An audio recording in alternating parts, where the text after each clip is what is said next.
Gary Stockdale of G Functional, and this video is about the hip hinge. Learning to create the hip hinge is an essential strategy for developing the ability to accurately articulate the relationship between the pelvis and the femur. It'll also serve as the basis for lower body loading characteristics, and a good hip hinge can remedy a number of common dysfunctions and pain patterns that people have. The two types of hinges we will be discussing in this video are the even stance or symmetrical hinge and the kickstand hinge. In the symmetrical or even stance hinge, we'll be focusing on three main points of attention. Those points being the foot tripod, a vertical shin, and maintaining a high degree of spinal integrity. The foot tripod refers to 3 points on the underside of the foot, being the ball of the foot, ball of the pinky, and the heel. These 3 points are important because they reflect the 3 places where the 3 arches of the feet intersect.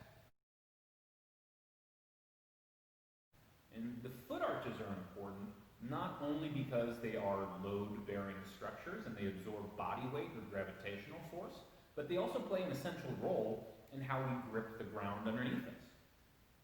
If you imagine creating a pole between the two endpoints of any one of those 3 arches, when you create that pole, what you'll see is that arch will elevate and does so literally by pinching the ground in between those 2 points. And it's that pinching of the ground that allows us to hold the ground or grip the ground underneath us, enhancing the stability not only of those arches, but the lower extremity and the rest of the body that stacks on top of them. Main point number 2, the vertical shin position. Now, you may be asking yourself, why vertical shin position? It's because adhering to the bias that the vertical shin position represents allows us to create hip-centric movement. Now, why hip-centric movement is important is the basis for this video.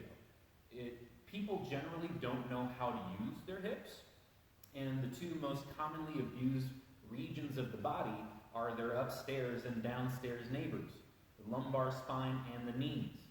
Go figure. Allowing the shins to track forward will increase movement at the knee and at the ankle, effectively involving them more in the behavior and renders your hinge into more of a hip-involved partial squat. And what we're trying to develop with this hip hinge is as pure of a relationship between the pelvis and the femur as possible in stance. The third and final main point of the hip hinge is spinal integrity. Now, creating spinal integrity involves establishing the longest and most centered version of the spinal curves and maintaining that state throughout the duration of the movement. The hip-centric pelvic rotation over the tops of those femurs sends the top of the pelvis away from those femurs and elevates the sit bones, effectively lengthening and tensioning both the glutes and the hamstrings, which are 2 very well-known sources of movement woes in our current dialogue or narrative around fitness and movement in the human body. If we don't maintain that spinal integrity as we descend into the hinge, we will unknowingly reach the end point or the threshold of tension tolerance in through the glutes and the hamstrings, and continue to seek more depth and range at the expense of our lower backs. Now, that represents a potential risk to the lumbar spine, but it also represents a diminished sense of the capabilities and capacities of the hips, which this video seeks to remedy. Now that we've discussed all of the main points and principles around creating the hinge, we'll go through a series of 5 hinges. Okay, we'll pay attention to all of those points we discussed. Maintaining the foot tripod, vertical shin, and spinal integrity as we rotate the pelvis over the top of the femurs, okay? Hinge number 1, grip the feet, rotate the pelvis over the tops of the femurs. I like holding hands on the pelvis because you can adequately feel how much rotation you're actually creating with the pelvis over the tops of the femurs. And what we're looking for at the bottom of the hinge, again, is the maintenance of our 3 points, but we're looking for glute tension and we're looking for hamstring tension. Okay? Once we found that end point, stay there for a moment and bring yourself back up to that top position, that tall top position. All right, and again, descend, maintaining our 3 points of pressure, vertical shin and spinal integrity, finding hamstring and gluteal tension, and then rising back up to top position. Let's go 3 more. Vertical shin, good foot tripod, spinal integrity, ding ding, hamstring and glute tension. Use that hamstring and glute tension to pull you back up to the top again. Once you get a good sense of developing good posterior tensions by virtue of this clean hip hinge, you can start incorporating faster speeds both on the ascent and on the descent. Okay? And just be respectful of the 3 main points that we discussed and the feelings that you have in your body. Okay? Next up, we have the kickstand hinge.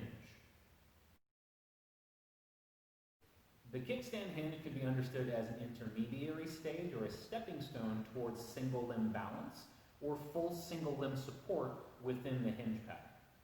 The 3 main rules of hinging that we've posed thus far still apply to the kickstand hinge, but we must also incorporate awareness of percentage body weight between the feet and also add in a component of trunk rotation while performing the hinges. We'll set up the kickstand with heel and toe in line, and we'll begin by practicing shifting the weight as fully as we can into the forward and back legs, or into the front and back leg. Right? And you'll know that you're at as full of commitment or 100% commitment by how little or how much you need the other leg as a form of support for you. Okay? The percentage of body weight that we will be incorporating into the kickstand hinge will be no less than 75% and no more than 90% initially. We do want the kickstand to be a form of support as we try out what is inevitably a new movement or a different type of movement or a different context of movement than you've done previously. So, new thing, give yourself support. All right, well, we'll start with shifting the body weight. Get to that point where we have 75 to 90% in the forward leg. Again, maintaining foot tripod, vertical shin of the forward leg. Add in a little bit of trunk rotation. Keep that spine nice and long and descend into the hinge. One side will inevitably be tighter or stiffer than the other side, harder to sit into, and you'll note that not only by the tensions in the hamstrings and glutes of that side, but also in your inability to maintain our 3 points of attention, and potentially the tight hip pushing you into the other hip, rendering your kickstand heavier or more supportive than it should be. Again, 75% to 90% stays in the forward leg throughout the duration of the movement. Okay? What we'll do now is we'll go through 5 hinges, 5 or so hinges together, focusing in on those points of attention. We'll set up heel and toe in line, grip our tripod, keep the shin vertical, organize the spine to be long and centered, add that last flare of trunk rotation. Again, I like maintaining a hand on the hip if that's hard for you to do because of shoulder mobility restrictions. Cut yourself some slack, okay? But feel that pelvis rotating over the top of that vertical shin, that femur, tensioning glute and hamstring, maintaining as much length as possible in through the spine, and then bring yourself back up to the tallest possible position on this forward leg. Let's descend into that hinge again. Maintain consistent weight distribution between the 2 feet as you rise and as you descend. Again, when you descend, that's where things are going to get tricky, not necessarily up here at the top. Okay? Rotate down, good gluteal tensions, good hamstring tensions, and because the kickstand and rotation invite some of that spiraling of the body, Don't be surprised if you feel more along the outside of the leg and even through the outside of the shin and calf. Okay? Let's go one more for good measure. Rotate down to that hinge. At the end of my hinges, I always like staying in the hinge for a bit longer and breathing down there just to make sure I've maintained an adequate degree of support and control. So let's take a couple of deep breaths down here. Let's say we'll go for 3. Maintain your spine lines, foot tripod, vertical shin. Inhales and exhales.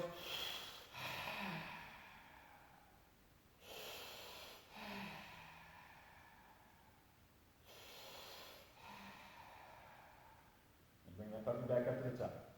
Oh. There you have it. A full-blown introduction to the hip hinge, creating hip-centric movement and allowing you better access to your glutes, your hamstrings, and hopefully allowing you to develop a healthier relationship between your spine, your pelvis, your hips, and your knees, because God knows the world needs it right now. If you found this video helpful and or informative, please like it, consider sharing it and subscribing. I'm only going to be putting more of this educational content regarding foundations of human movement and functional dynamics of the body. If I can share my perspective in a way that helps even one person, I'm here for that. Consider following me on Instagram @gfunctional. I share more of my movement perspective on there as well. Thank you for watching. Please be well, take care of yourself, love one another, and I'll see you next time.